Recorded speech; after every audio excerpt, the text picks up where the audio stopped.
स्वागत है आप सभी लोगों का मेरे चैनल साइंस टू टेक्नोलॉजी में। मैं अनुपम विपुल आप सभी लोगों का स्वागत करता हूं आज के शो साइंस थर्सडे में। आज हम लोग बात करेंगे एसिड माइन ड्रेनेज के बारे में, यानी कि एएमडी के बारे में। तो आइए इसे समझते हैं। तो ये है क्या, ये एएमडी बहुत बार आप लोग इसका नाम सुने होंगे। एनवायरमेंटल स्टडी में सबसे बड़ा फोकस इसी पे किया जाता है। तो ये है क्या, ये बेसिकली आउटफ्लो है एसिडिक वाटर का, यानी कि पानी में बहुत चीज आ जाता है जिसमें मेटल माइन से ये निकलता है और कोल माइन से। तो आप भले बोल दो कि मेटल माइन नहीं, लेकिन कोल माइन हर जगह है, इंडिया में तो भरा पड़ा है। तो ये समझना बहुत जरूरी है। यहाँ से ये एसिड माइन ड्रेनेज हर जगह हो रहा है और ये बहुत सीरियस है। और ये करता क्या है, मेन तौर पे ये वाटर कंटेमिनेशन करता है। और ठीक है, उसमें आप सोचोगे ठीक है पानी जो ऊपर बह रहा है वो कंटेमिनेट हो गया। प्रॉब्लम ये है कि ये रुका नहीं रहता है। और रहा बात माइन, आप कई बार अंडरग्राउंड करते हैं तो वो अंडर कंटेमिनेट कर देगा, यानी कि सरफेस वाटर से लेकर ग्राउंड वाटर तक दोनों को स्वाहा कर देगा। तो ये समझना बहुत जरूरी है, ये बहुत सीरियस समस्या है और हर चीज में होता है। मतलब माइन है, घूम फिर के ये होगा। जनरली मेटल माइंस और कोल माइन में सबसे ज्यादा होता है। अब बात करते हैं इसका फॉर्मेशन क्या है, मतलब हो क्या रहा है। तो हो ये रहा है घूम फिर के वही चीज की नेचर में बहुत सारा चीज स्टेबल स्टेट में है, हम लोग उसे छेड़ दे रहे हैं। तो यहाँ पे समझिए सल्फेट मिनरल्स जो होते हैं, जैसे कि ये परलाइट करके पराइट करके इसको कहा जाता है फूल्स गोल्ड। मतलब गोल्ड जैसा दिखता है, लेकिन जैसे बाहर लाएंगे उसका कलर चेंज होने लगता है क्योंकि ऑक्सीडाइज कर जाता है। तो ये जो है निकलता है। अब रहा बात कि ये मटेरियल है, नॉर्मल है, नेचुरल है, नेचर में एग्जिस्ट करता है। लेकिन जब आप खोदते हैं और जिस तरह का हम लोग माइनिंग करते हैं जहाँ हजारों टन खोदते हैं, तो बहुत बड़ा सरफेस एरिया इस मिनरल के पास पहुंच जाता है। उसमें क्या आता है, उसमें प्यार आता है, उसमें आता है वाटर का प्यार और उसमें आता है हवा का प्यार, यानी कि H2O and O2 का। तो इससे होता है रस्टिंग। अब रस्टिंग का मतलब यहाँ पे कर रहा है ऑक्सीडाइज, तो वो सल्फ्यूरिक एसिड बन जाता है। ठीक है। अब रहा बात कि ये एसिड कितना स्ट्रांग हो सकता है, तो वाटर का जनरली न्यूट्रल माना जाता है, बीच के रेंज है आपका। ये जनाब जी मतलब 3 pH से लेकर 2 तक उतार सकते हैं, यानी कि जो निकल रहा है वो शुद्ध एसिड हो जाएगा। और उसके बाद ये समझिए यहाँ तक तो प्रॉब्लम सीरियस है। इसके बाद ये होता है चूंकि अब एसिड हो गया है, ये बहुत ज्यादा हैवी मेटल लीचिंग करने लगता है, यानी कि अब बाकी सारे चीज को ये डिसॉल्व कर रहा है। मतलब आपने एक स्ट्रॉन्ग एसिड बनाया, वो अब जिस जिस चीज से गुजर रहा है वो सारी चीजों को डिसॉल्व करता चला जा रहा है, जिसमें हैवी मेटल लीचिंग होने लगता है। यानी कि आपका कैल्शियम, मैग्नीज, बहुत सारा नौटंकी वाला चीज, आयरन, ये सब खूब आने लगता है। तो मतलब समझिए कि आपका मेन आया सल्फर, सल्फर ऑक्साइड, मतलब ये सल्फ्यूरिक एसिड आया और उसके बाद उससे और चीज आने लग गए। तो इसीलिए बहुत बुरा सिचुएशन डालता है। और H2O अब एसिडिक हो गया है, plus laden with toxic metal. यानी आप ये समझना जरूरी है, मेटल हमारे बॉडी में है, हर मेटल का मतलब थोड़ा मोड़ा जरूरत है, एक दो को छोड़ के। और हमारा बॉडी बैलेंस में रहता है, कोई टेंशन नहीं है। मछली में भी वही है कि बैलेंस में रहता है, कोई टेंशन नहीं है। ये इतना ज्यादा अनबैलेंस कर देता है कि काम खत्म, साफ खत्म खत्म सब। चैप्टर बंद कीजिए, बहुत सीरियस है। ऑक्सीडेशन ऑफ परलाइट जो होता है, उसके बाद होता है ऑक्सीडेशन ऑफ फायरस आयंस, उसके बाद होता है फॉर्मेशन ऑफ सल्फ्यूरिक एसिड। ये 3 स्टेप्स होके आते हैं। जो लोग केमिस्ट्री पढ़ेंगे वो ढंग से बता पाएंगे, मेरे लेवल से ऊपर है। मतलब आपको एकदम सिंप्लीफाइड कर ले तो वही समझिए, FeS2 आपका जाता है O2 के साथ शादी कर लेता है, फिर H2 के साथ भाग जाता है, फिर उससे आपका बन जाता है FeSO4 प्लस H2SO4।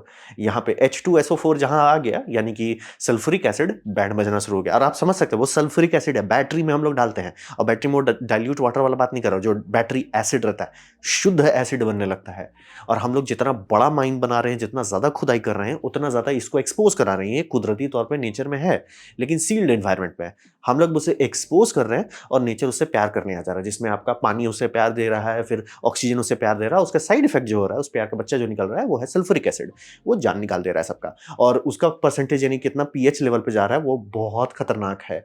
यानी कि मतलब पीएच जनरली कहा जाता है कि आप चाहोगे कि पीएच मतलब ये रहे, क्या बोलते हैं, आपका बेस के जितना पास रहेगा उतना अच्छा रहेगा। बेस का एक जोन है जहाँ पानी सेफ है, बहुत ज़्यादा ऊपर नहीं जाना चाहिए, बहुत ज़्यादा नीचे चाहिए। ये मतलब एवरेज सबका वो 5 से लेकर 4 तक आ जाता है, और कुछ कुछ किस्से में 3 तक ड्रॉप कर देते हैं। और ऐसा नहीं कि मतलब 2 कभी नहीं टच किया, बहुत जगह माइन में 2 भी टच कर जाता है। 2 मतलब शुद्ध एसिड है, मतलब आपका हाथ गया उस पानी में, नुकसान हो जाएगा, तुरंत आपको पता चलेगा भैया बैटरी का एसिड जैसे छिट्टा पड़ता है तो कैसा जलने लगता है, वैसा होगा। तो समझना बहुत जरूरी है, सीरियस मामला है कि मतलब सीरियस समस्या है। अब बात करते हैं इसका कॉन्सिक्वेंस क्या है। तो इसका कॉन्सिक्वेंस आप लोग देखे होंगे, स्कूल में पढ़े होंगे कि न्यूट्रल में सब चीज़ रहता है, क्लीन रेन हो गया, हेल्दी लेक हो गया, ये सब जनरली पीएच 5 और सीएक्स के आसपास रहता है। थोड़ा मोड़ा बफर है हर चीज़ में, कोई टेंशन वाली बात नहीं है। लेकिन आप एकदम ऊपर भी नहीं जाना चाहते, एकदम नीचे भी नहीं जाना चाहते। जैसे बैटरी एसिड को आप एकदम पीएच 0 मान लीजिए। PH 2 lime juice vinegar strong वो हो गया। पीएच 3 ऑरेंज जूस सोडा, मतलब जानलेवा नहीं है, लेकिन अगर पानी उसका हो जाए तो वो जानलेवा हो जाता है। फिर आपका उल्टा भी आ सकता है, जैसे कि आप सॉल्ट ऐड करते चले जाइए, प्योर वाटर थोड़ा सा मतलब ये होता है सब बेसिक टाइप पे जाएगा, सी वाटर आ जाएगा, बेकिंग सोडा आ जाएगा, मिल्क आ जाएगा, ऐसे ऐसे धीरे धीरे चलते जाता है। अमोनिया आ जाएगा, ब्लीच। तो वही समझिए।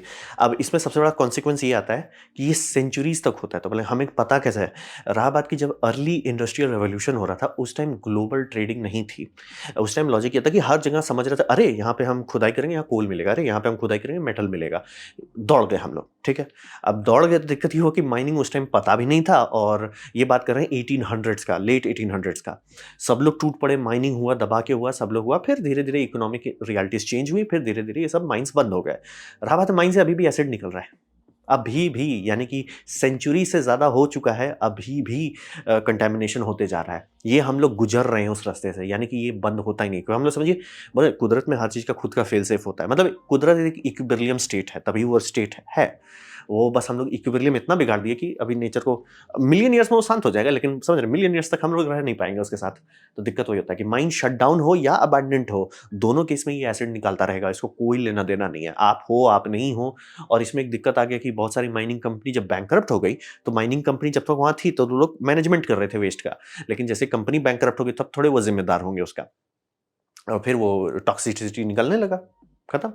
तो ये समझना, बस अबैंडन माइन भी जान ले लेगा, शटडाउन माइन भी जान ले लेगा, और सदियों तक जान लेता रहेगा, ठीक है। और ये समझिए एंड में करता क्या, मतलब शुरू का 1-2 दिन होगा, कुछ नहीं डैमेज होगा, रिवर का थोड़ा सा डैमेज होगा, मैनेज कर लेगा रिवर। लेकिन दिक्कत होता है कि अगर बहुत लंबे टाइम तक चलता है, वो नेचुरल बैलेंस बिगाड़ देता है। कोई भी वाटर सोर्स है और वो नदी तक जा रहा है, तो नदी में खुद का वाटर फ्लो सोर्स है, वो नदी एक फ्रेश वाटर डाल रहा है, लेकिन आप कॉन्स्टेंटली उसमें एसिड डालते जा रहे हैं, कॉन्स्टेंटली उसका पीएच लेवल चेंज करते जा रहे हैं, धीरे धीरे वहाँ का इक्विलिब्रियम जो है, जो वहाँ के फिशरीज का इक्विलिब्रियम है, वो स्वाहा हो जाएगा। और जहाँ वो हो गया, वो कैस्केड फेलियर कर देगा। मतलब एक फिश को आप उड़ाए, उसको खाने वाला फिश भी अब उड़ गया, उसको खाने वाला एनिमल भी अब उड़ गया, उसको खाने वाला दूसरा एनिमल, मतलब पूरा फूड चेन आपने डैमेज कर दिया। तो ये समझना बहुत जरूरी है। और ये वाटर को इतना अनसूटेबल कर देता है कि अब उसे लो कॉस्ट में ड्रिंकिंग वाटर में आप बदल भी नहीं सकते। क्योंकि अगर आप डालेंगे, आप सीधे समझिए ना कि टेक्निकली ज़्यादा भारी चीज़ नहीं है, लेकिन आप एसिड डाल रहे हैं। कौन सा आरओ मेम्ब्रेन में आप एसिड डालेंगे और उसका कुछ नहीं होगा। तो ये समझना बहुत ज़रूरी है कि पानी को भी, ये मतलब पानी का सप्लाई आपका आराम से, सर ये पहाड़ है, बारिश होता है, खूब नेचुरल वाटर रहता है, लेकिन सर एसिड आ रहा है उस वाटर में, अब आप उसका कुछ नहीं कर सकते। तो समझना बहुत ज़रूरी है कि लो कॉस्ट में आप इसे रिफाइन भी नहीं करते। तो बोल रहे हैं, आदम ज़माने के पास माइंस हैं, जहाँ से अभी भी लीक निकल रहा है। तो ये दिक्कत है। और अभी भी समझ लीजिए हम लोग साइड इफेक्ट इसका समझ ही रहे हैं कि क्या होता है। मतलब कि ये अगर प्योर रेड होने लगा, अब देख सकते जहाँ जहाँ ये जाता है वो जगह को साफ, खत्म, स्टेरलाइज कर देता है, ऑलमोस्ट नेचुरल बैलेंस तो साफ कर देता है। और इक्का दुक्का स्पीशीज माइक्रोबियल है जो बर्दाश्त कर सकता है इसको, मेजोरिटी साफ हो जाता है। तो इसका कॉन्सिक्वेंस वही समझिए, बहुत लंबा है, और ये नेचुरल बैलेंस को तो एकदम सीधे स्वाहा कर देगा। और हम लोग इसका पानी, जो कि पानी हमारे लिए बहुत इंपॉर्टेंट है, पानी भी हम फ़िल्टर नहीं कर सकते। मतलब पानी कंटैमिनेट ऐसा हो जाता है कि सस्ते में पानी नहीं फ़िल्टर कर सकते, क्योंकि टेक्निकली हम लोग सब चीज़ फ़िल्टर कर सकते हैं, बस मिलियन डॉलर पर लीटर आप देके नहीं पानी पी सकते। तो कॉन्सिक्वेंस वही होता है कि हम लोग आराम से एकदम चिल टाइप जगह से हेल्दी वालों को लेके उसको ऑलमोस्ट ऊपर तक एसिड में डाल दे रहे हैं, अनबैलेंस कर दे रहे हैं, बेसिक नहीं है वो। तो दिक्कत वही है, कॉन्सिक्वेंस बहुत सीरियस है। तो रावत, अगर इतना सीरियस कॉन्सिक्वेंस है तो मिटिगेशन बनाया गया होगा। थैंकफुली हाँ, जो कि ये बोल रहे हैं 1 सेंचुरी से हो रहा है, तो लोगों को समझ में आ गया कि सर ये बहुत सीरियस चीज़ है। तो लाइम इसका सबसे पहला ब्रह्मास्त्र है इसको संभालने के लिए, यानी कि CaO इसको संभालना है। ये हमारा लार्ज स्केल टूल है फिल्ट्रेशन के लिए। तो इसमें क्या करते हैं आप, मतलब अगर सस्ते में निपटाना चाहते हैं, तो जो माइन का पानी निकल रहा है, रन ऑफ हो रहा है, उसे एक लाइम बेड वाले एरिया से ले जाया जाएगा। लाइम बेड में लाइम रिएक्ट कर जाएगा, तो वो क्या होगा, उससे पीएच लेवल बदल जाएगा। जहां पीएच लेवल बदलेगा, मेटल सॉल्युबिलिटी जो है, यानी कि जो मेटल वो लीच किया था, वो लीच धीरे धीरे परसिटिपेट कर जाएगा, यानी कि नीचे आ जाएगा। भैया हम नहीं रुक सकते इस पानी में। मतलब पानी हर चीज इंटरडिपेंडेंट होता है, यानी कि पानी का तापमान बढ़ाएंगे उसमें कितना गैसेस रह सकता है वो बदल जाएगा, पानी ठंडा करते हैं उसमें कितना गैसेस रहेगा वो बदल जाएगा, पानी का एसिडिटी बढ़ाते हैं घटाते हैं उससे कितना मेटल रहेगा, कितना डिजोल्व हो जाए, मतलब ये कितना प्रेसिपिटेट कर जाए, ये सब चेंज होता है। तो इसीलिए आप एक फैक्टर चेंज करेंगे उससे असर आने लगता है। तो वही समझिए कि लाइम सबसे है, क्योंकि मतलब लाइम स्टोन्स भारी मात्रा में अवेलेबल है, तो कई बार पे ये करके किया जाता है कि ठीक है आपका माइन है, माइन फील्ड में पानी भर रहा है, जो कि होगा ही, अब कई बार आप माइनिंग करते हो उसमें कॉन्स्टेंटली पंप चलाना पड़ता है ताकि पानी निकलता रहे। वो पानी को एक लाइम बेड से डालते रहेंगे, लाइम उससे रिएक्ट कर करके उससे मेटल हटा देगा इनसॉल्युबल। फिर उसमें एरेशन किया जाएगा, यानी कि ऑक्सीजन डाला जाएगा। तो ऑक्सीजन क्यों डाल रहे हैं? अब यहाँ पार्टिसिपेशन ऑफ आयरन और मैग्नीज जो है इसे भी आप निकाल दे रहे हो कि भैया मतलब कि उसने एसिड को संभाल लिया, मतलब लाइम जो है एसिड संभाल लिया है, अब आप उसका ये करोगे भैया तुम थोड़ा मेटल को भी छोड़ दो, यानी H2SO4 को आप CaO के साथ कर दे रहे हो, CaSO4 और H2O बन जा रहा है, यानी कि आप सल्फ्यूरिक एसिड को थोड़ा सा बोलो भैया तुम थोड़ा अलग लो। उसके बाद आप आयरन और मैंगनीज हटाओगे एरेशन करके, यानी कि हवा डालोगे या उसे ऐसे पॉन्ड स्ट्रक्चर से डालोगे या पानी फुचुक फुचुक फुचुक काफी कर रहा है, उसमें हवा काफी मिक्स होगा, उसमें ऑक्सीजनेशन हो जाएगा, यानी कि आपका मैंगनीज और आयरन रिएक्ट कर जाएंगे, वो हैवी हो जाएंगे, फिर आराम से नीचे उतर जाएंगे। यानी कि वो भी ये इसका समझिए क्या बोलते हैं, एरेशन का फायदा ये होता है कि ये जो स्टेजेस हैं, यानी इनसॉल्युबल चीज को जिसको आप हटा रहे हैं उसमें हेल्प करता है। तो कई बार ये दोनों स्टेप को एक जगह पे ही किया जाता है, कई बार अलग अलग भी कर सकते हैं। ठीक है। और ये सारे टूल्स कभी भी ऐसा एक जैसा नहीं होता, क्योंकि बोल रहे हैं आपका माइन में कितना रन ऑफ है। अब जैसे कोई राजस्थान में माइन है उसमें बहुत ज्यादा नहीं निकल रहा, ये लाइम बेड काम कर रहा है, लेकिन आपका कोई बम बम माइन है, जैसे मान लीजिए वेस्ट बंगाल में कोई है और उसमें बारिश भरपुष्ट बारिश होता है और खूब माइनिंग भी हो रहा है, तो वहां पे ये नहीं करेंगे, ये तुरंत खत्म हो जाएगा, ओवरवेलम हो जाएगा, तो उसको इंडस्ट्रियल प्लांट बनाना पड़ेगा आपको ताकि वो पानी जहर में ना बदले, या छिपा के कहीं से मतलब थोड़ा सा पैसा खिला उला के सरकार को, मतलब थोड़ा सा प्यार से नदी को साफ कर दीजिए, वो भी आप कर सकते हैं। तो ऑप्शन वही है कि ये सारों का मिक्स किया जाता है, अलग अलग केसेस में अलग अलग स्टडी किया जाता है, कि टूल के मामले में यही दो मेजर टूल है। बहुत और भी ट्राई किया गया, लेकिन घूम फिर के यही दो है जो लार्ज स्केल पे सस्टेनेबल है, आपका लाइमस्टोन्स और दूसरा ये मतलब उसको एरेशन करना, लाइमस्टोन डालिए एरेट कीजिए। कुछ कुछ केसेस में जहां पॉन्ड स्ट्रक्चर पे करते हैं, पंपिंग वम्पिंग नहीं करना चाहते, वहां पे तिगड़म ये किया जाता है कि लाइमस्टोन का जो बेड रहता है, मतलब आपने पॉन्ड बनाया उसमें एक्टिवेटेड चारकोल डाल देते हैं, यानी कोई भी ऐसा चीज डाल देते हैं जो ऑक्सीजन हटाते हैं। मतलब क्यों? आप चाहते हो कि पीएच घट जाए, लेकिन वहीं पे परसिटिपेट नहीं करेगा, क्योंकि वो लाइम के ऊपर एक कवरिंग करते हैं। देखिए यहाँ लाइमस्टोन है, उसका कवरिंग होते जा रहा है ना, फिर फ्रेश लाइम एक्सपोज नहीं होगा, तो इसीलिए चाहते हैं कि वहाँ पे एसिडिटी जरूर घट जाए, लेकिन तुरंत वो पार्टिसिपेट नहीं हो, तो पानी को बहाओ तेजी से और वहाँ पे ऑक्सीजन कम रखो, फिर दूसरे पॉन्ड में खूब ऑक्सीजन दे दो, वहाँ पे ये होता है कि सेडिमेंटेशन बनता है, तो वो अलग पॉन्ड होगा जिसमें वो पूरा सेडिमेंटेशन बम बम बन जाएगा। तो ये आप मतलब यही इंजीनियर्स का काम यही होता है, यही बैठ के वो लोग करेंगे कि ठीक है सर हमने माइन बना लिया, इसका ये रेगुलेशन है, पानी इतना निकल रहा है, इसको कैसे पचाना है। और कई के केसेस में हो सकता है कि रन ऑफ लाइमस्टोन बेड दे दिया जाता है, कि बारिश में अगर मान लीजिए ओवरफ्लो होने लगे तो भी आप एसिड, शुद्ध एसिड ना डालिए, एटलीस्ट शुद्ध एसिड मत डालिए, अशुद्ध एसिड डालिए चल जाएगा, लेकिन शुद्ध एसिड मत डाल दीजिए। तो ये सब तो ठीक है, लेकिन दिक्कत ये होता है कि जहाँ पे बैंड बजती है कि ये बहुत कॉस्टली है, क्योंकि वो स्केल हम लोग को नहीं अंदाजा था, जब हम लोग खुदाई कर रहे थे तब नहीं पता था कितना ज़्यादा निकलेगा इससे। बहुत कॉस्टली है, कॉस्टली ऐसा नहीं कि सामान महंगा है, कॉस्टली इसलिए है कि भैया इतना लगता है।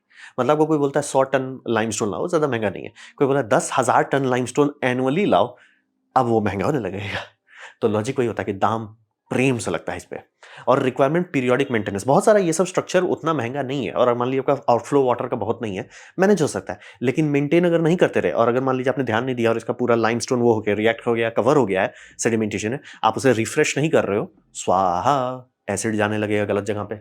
तो मिटिगेशन है, बस उसका मेन वही दो औजार है आपका, लाइमस्टोन और एरेशन, और आपका यही सब का मिक्स किया जाता है, कुछ और भी डाला जा सकता है, कोई और भी बेसिक एजेंट डाला जा सकता है, वो सब आप पे लॉजिक पे है, लेकिन ये खर्चा होगा और पीरियोडिक मेंटेनेंस है, इसीलिए अबैंडन्ड माइन हमारे लिए इतना बड़ा खतरा है। जब तक माइनिंग कंपनी है जनरली वो लोग संभालते रहते हैं, लेकिन जैसे ही कंपनी बंद हुआ, या कि सर हमारा इस माइन से प्रॉफिट नहीं हो रहा, हम यहाँ से बोरिया बिस्तर पैक करके निकल रहे हैं, हम लटक जाते हैं। तो मिटिगेशन है, लेकिन समस्या अभी भी गंभीर है, क्योंकि दाम लगता है। तो हम लोग भविष्य में क्या एक्सपेक्ट कर सकते हैं? तो यहाँ पे समझिए कि इसका हम लोग को यूज खोजना है, ये क्लियर हो चुका है, और अभी जैसे मतलब हुआ क्या वेस्टर्न वर्ल्ड में? वेस्टर्न वर्ल्ड में हुआ कि उनको समझ में आ गया सब पॉइज़न का साइड इफ़ेक्ट। जैसे पेंसिल्वेनिया में तबाही मचा हुआ है, मैंने नीचे वीडियो दिया हुआ है, तबाही मचा हुआ है ये रन ऑफ्स के चलते। उनका मतलब क्रीक के ऊपर क्रीक साफ़ होते जा रहा है, पानी का रिवरवे साफ़ होते जा रहा है। बहुत मेहनत की है, करोड़ों खर्च किए डॉलर्स में और तब जाके वो पानी सब कंट्रोल किए, ठीक है। तो अब माइनिंग कहाँ हो रहा है? वो नहीं कर रहे हैं, वो अपने यहाँ माइनिंग नहीं कर रहे हो, एक काम करो ना, बाहर भेज दो माइनिंग। चाहे इधर भेज दो, चाहे उधर भेज दो, चाहे साउथ अफ्रीका में भेज दो। तो अब साउथ अफ्रीका में प्रॉब्लम आ रहा है कि भैया वहाँ का पानी इतना कंटैमिनेट हो रहा है एसिड से, ग्राउंड वाटर सबका क्या है कि एसिड रेन होगा, ये होगा। भैया अब ग्राउंड वाटर निकल रहा है, उसमें शुद्ध है, एसिड निकल रहा है, तो उसका क्या करें? तो लॉजिक वही रहता है और कोल माइनिंग तो साउथ अफ्रीका में दबा के होता है। तो ये सब दिक्कत क्लियर कर रहा है कि ये इंडस्ट्री यानी कि जो इस पानी को साफ संभालना है, ये इंडस्ट्री का यूज़ करना होगा। आप लॉ लगा के फोर्स नहीं कर सकते। मतलब कर सकते हैं आप, लॉ फोर्स कर देंगे, लेकिन एंड में रिजल्ट वही होगा कि लोग बोले ठीक है सारा माइन बंद कर देते, भूखे मरिए। और ऑब्वियसली आपको एसिड बर्दाश्त होगा कि भूख बर्दाश्त होगा? भूख नहीं बर्दाश्त होता है, एसिड लोग ले लेंगे। तो कॉन्टेक्स्ट वही रहता है कि हम लोग को लॉ नहीं चाहिए, हम लोग को चाहिए कि इसका यूज़ करें। सर ये निकल रहा है, निकलेगा ही, तो इसका कुछ कर लिया जाए। तो सबसे मतलब काफ़ी मतलब कंट्री में एक स्मार्ट यूज़ किया गया कि जो सेडिमेंट्स बनते हैं, इसका नेचर जो है ना कि वो जो रेसिडुअल्स जो बन रहा है, उसका नेचर ऐसा है ना कि वो फॉस्फोर को बहुत अच्छे से निकालता है। तो बोले फॉस्फोर का कहाँ से प्रॉब्लम है हमें? फॉस्फोर का बहुत गंदा प्रॉब्लम है।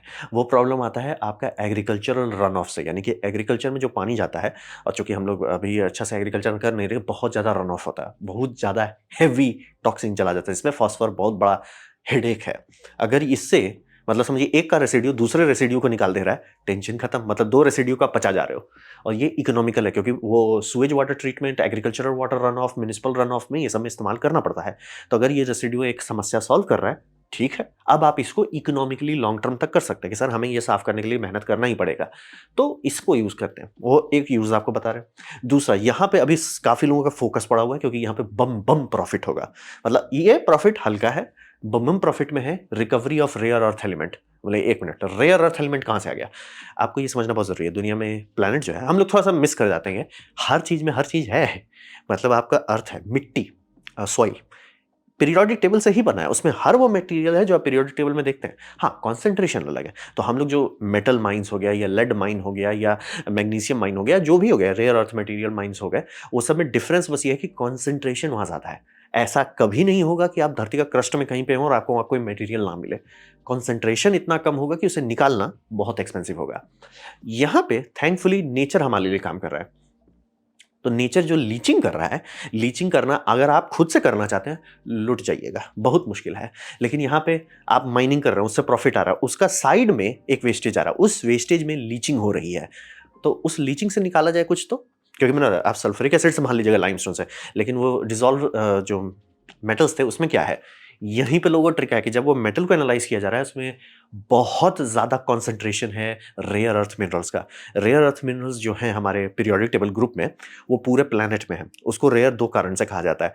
पहला कारण है उसका रेयर होने का कि भैया वो इतना डाइल्यूट मात्रा में प्लैनेट में है कि निकालना बहुत मुश्किल है। मतलब इक्का-दुक्का जगह पूरे प्लैनेट कस्ट में कि हाँ, यहाँ पे आप माइनिंग करो, आपको तुरंत पैसा रिकवर हो जाएगा। बाकी सब जगह माइनिंग कर लीजिए, चीज़ मिल भी जाएगा लेकिन उतना प्रॉफिट नहीं होगा, तो लोग करते नहीं हैं।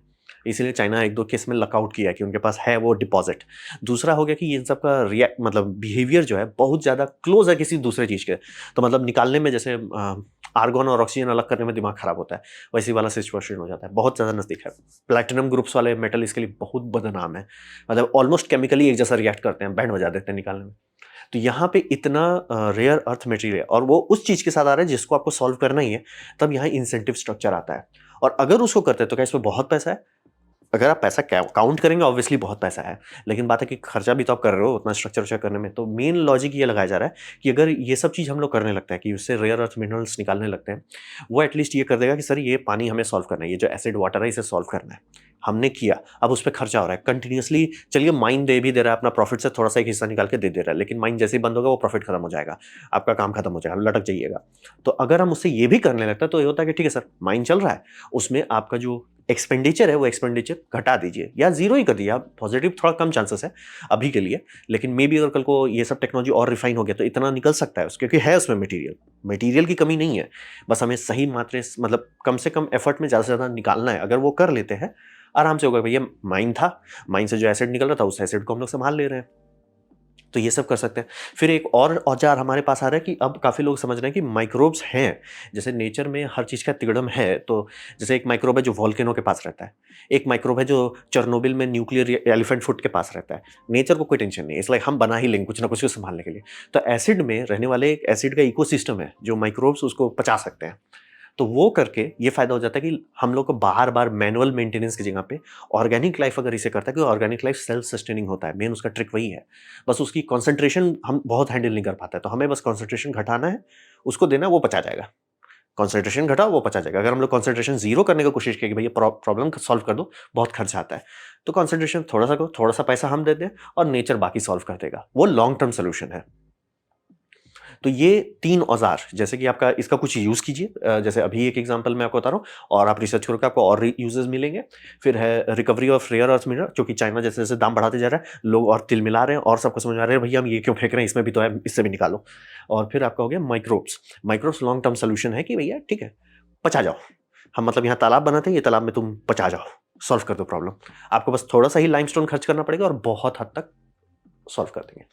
तो ये हमें करना है, अगर नहीं करते हैं, नहीं ध्यान देते हैं बहुत भारी तकलीफ होगा। मतलब और तकलीफ हमें अभी नहीं होगा, लेकिन 20 साल बाद बहुत ज़्यादा तकलीफ होगा। और एकाएक सबको पता चला, अरे सर अंडरग्राउंड का वाटर क्यों नहीं निकाल रहे? सर एसिड है, वाटर नहीं है वो। तो ये समझना बहुत ज़रूरी है। खासतौर पे वो सारे स्टेट्स में जहाँ कोल माइनिंग बिना टेंशन के हो रहा है और वहाँ बारिश भी बहुत हो रहा है। समझ लीजिए, हमारा मतलब बैंड बजने वाला है। तो ये सब औजार रेडी करना है तुरंत, नहीं किए तो लटक जाएँगे। तो ये था मेरा प्रेजेंटेशन एसिड जो निकल रहा है आपका माइंड से उसके बारे में, एएमडी के बारे में। उम्मीद करता हूँ आपको अच्छा लगा, कुछ सीखने मिला, कुछ समझ में आया हो। अगर ऐसा है लाइक कर दे, दूसरा शेयर कर दे, उससे मेरा काफ़ी भला होगा।